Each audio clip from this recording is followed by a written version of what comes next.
Premier, thank you for joining us.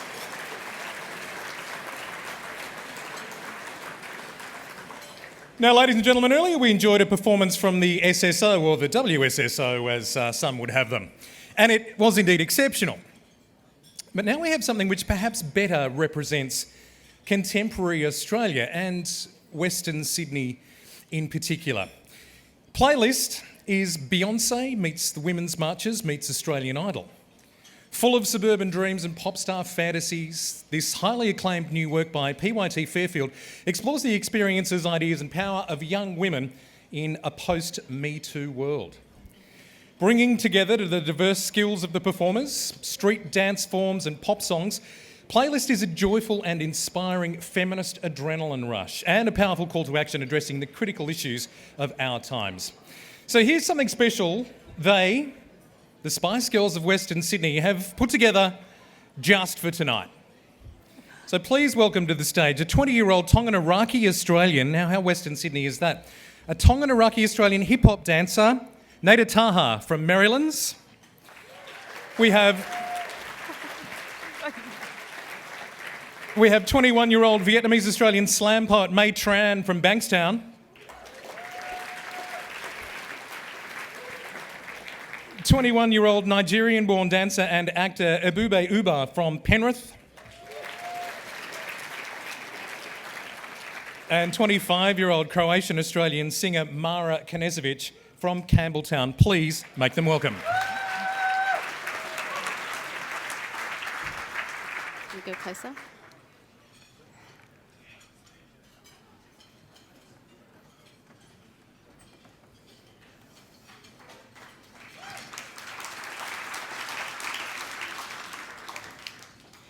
She gets it. As a woman of color, she gets it. As a black woman, she understands me. You see, she understands the feeling of standing out uncomfortably in a bureaucratic society. You know, sticking out like a sore thumb. From my hair, to my nose, to my lips, to even the color of my skin, I stand out. Just like a crane in the sky, I stand out. You see, the lyrics to the song, Cranes in the Sky, I connect with on a spiritual level.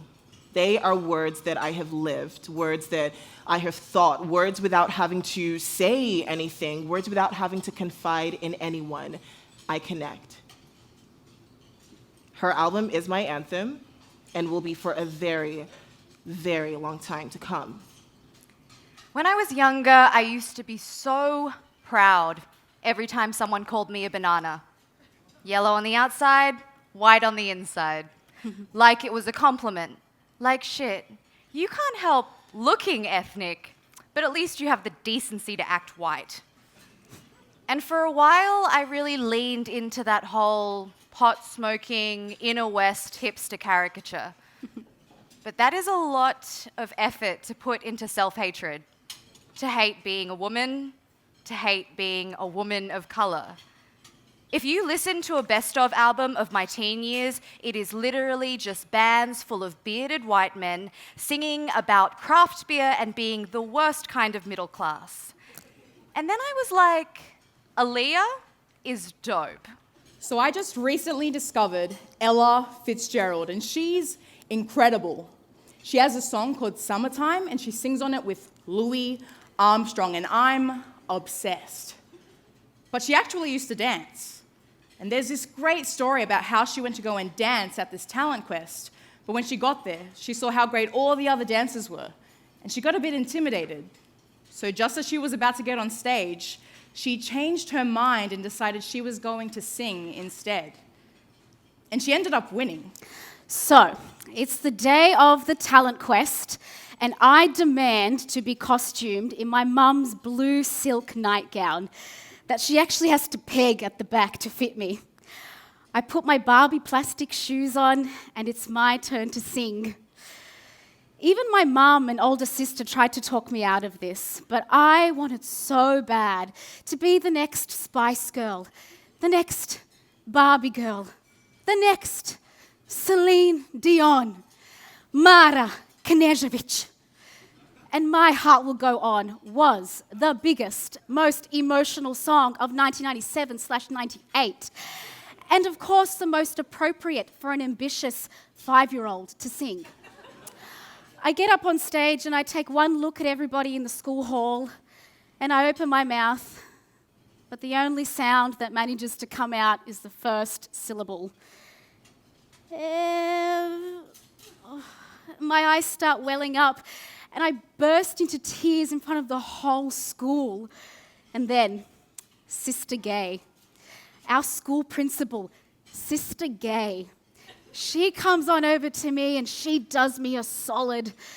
She gets the entire school to sing My Heart Will Go On along with me. And they do. And it's great. But afterwards, all I can think about is how I just botched the biggest performance of my career so far. Not long after that, my mum decides to send me to singing lessons. And that's when I meet Margaret, the most eccentric, talented, inspiring woman I have ever known. And she gives me a voice that can really sing. Oh, mio bambino caro, di piacer bello, bello, vuoi andare in Porta Rossa a comperar l'anello. I grew up listening to groups like Destiny's Child, though. I mean, I was inspired by African American female artists, well, because I saw myself in them. You know, what I think changed for women of color in hip hop was this growing sense of empowerment and self-determination. I mean, take Rihanna, for example. She made it okay to be black. She started off pop, but then really Schoolgirl's Gone Bad because she didn't want to release what everyone else expected of her. And yes, this was risky, but in the end, she felt in charge of her own image. She felt in charge of herself. And of course, followed a wave of young women who would listen to this kind of music and decide the same path for themselves. Okay, but what about Australian artists?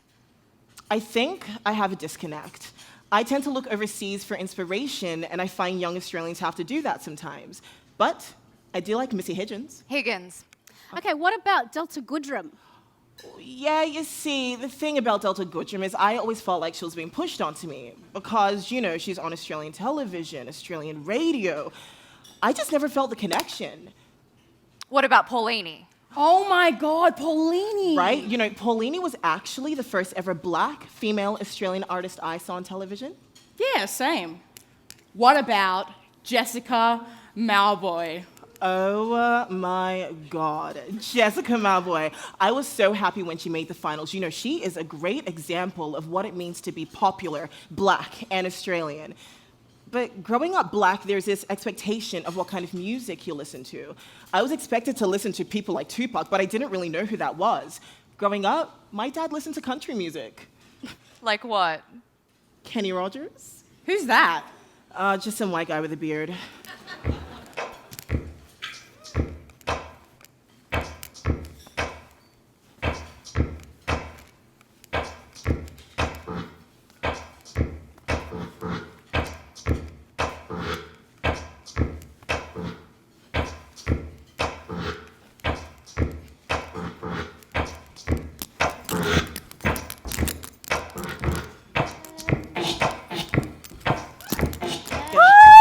Get it.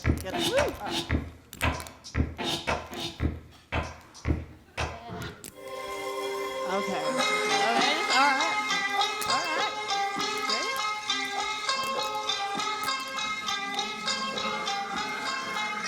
Warriors.